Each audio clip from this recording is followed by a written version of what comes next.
The concept of upheaval in Cataclysm applies to both the game world itself and the actual mechanics of World of Warcraft. So, story-wise, Deathwing is coming up from Deep Home, and that has ramifications for lots of the old world zones in Azeroth.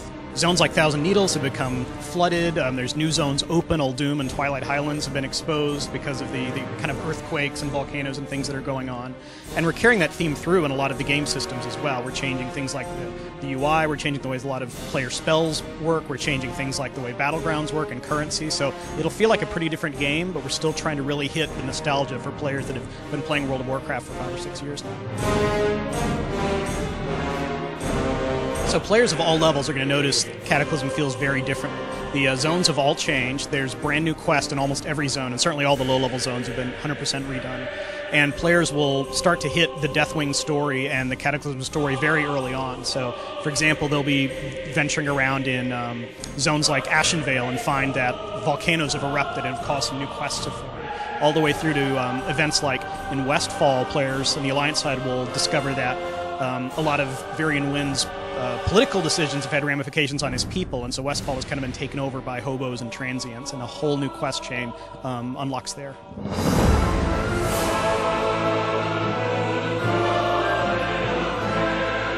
One of the things the systems team really wanted to do coming into Cataclysm was overhaul all of the classes. And what I mean by that is we had spells coming in at kind of funny levels where they weren't very useful because we designed them late in the game. Spells that didn't make a lot of sense at low level could be higher level. We had just got a lot of cruft that kind of built up on some of the classes, and we wanted to kind of pare that back down. We changed the level flow so that you generally get a new ability every other level or so, and we changed the talents to reflect that. So we can't have like a top-tier talent anymore that affects a spell that you're not going to get until level 50. So redone talent trees, redone spell flows, and all of that should feel more streamlined and just feel better for players who are leveling up. Some of the classes were pretty happy with where they are. I think some of the changes we made to the Shaman, for example, for Wrath of the Lich King, pretty happy with the way totems feel now. There are other things we want to work on, hunter aspects and stings or something that have never felt quite right that we think we can improve. The hunter resource model, obviously, we're changing for Cataclysm. Doing some things for warlocks who want to have their spell rotations kind of defined a little bit better. Paladin still needs some work.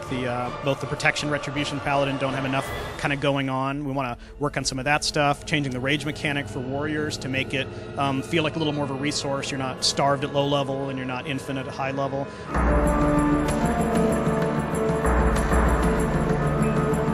Some of the other major design goals we had for Cataclysm, we wanted to improve the UI to communicate to you a little better that, hey, you've got a new spell available on your trainer. We want to provide a better talent user interface. A lot of our UI was initially designed for much lower resolutions than some players have on their computers today, so we want to be able to embrace that where we can, having slightly larger elements that have more information. Changing some of the way the action bars work a little bit, the professions page, the queuing for PvP, all of that stuff, we just think it was time to improve it. Well, even before Cataclysm ships, World of Warcraft players are going to be able to use Battle.net to communicate to their friends that are playing in StarCraft. So we think, you're looking for the extra guy for your rated battleground, you can just whisper him playing StarCraft and say, hey, how long are you going to be? Can you come play with us soon? And we think that way all of our different projects that we're working on won't feel like they're competing with each other for players' time, and they'll feel like as long as they're playing a Blizzard game, they're kind of able to interact with any of them.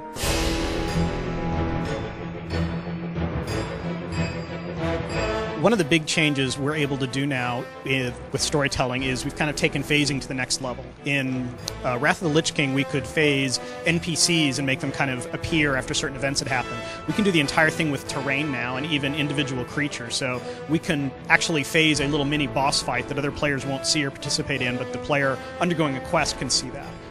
We're able to do a lot with the terrain and the Goblin and Worgen zones as players are going up. Like in the Worgen zone, for example, there's a point at which part of the land becomes flooded, and then there are forsaken warships kind of floating over what used to be a forested area. Volcanoes go off, things like that. It really feels in those two start zones a lot more like a single-player game where the terrain and the story kind of evolve as the player goes through. I think one of the biggest challenges we face on World of Warcraft today is just the complexity. I mean, the game has gone on for 5 or 6 years now, and each expansion we add new stuff to the game to where we're now all the way up to level 85. So a new player just picking up World of Warcraft or a player who wants to re-roll has a pretty big, pretty steep leveling curve ahead of them, as well as like mastering all of these new mechanics. Oh gosh, there's rated battlegrounds now, there's Dungeon Finder. I mean, for someone who's been playing WoW for a while, it's easy for those little incremental steps to kind of make sense to them, but for a brand new player, it can be a lot to try to understand. So we're trying to make sure the game stays fun and we can still offer new things to guys who've stuck with us for so long without just being totally overwhelming for someone who's just seeing the game for the first time.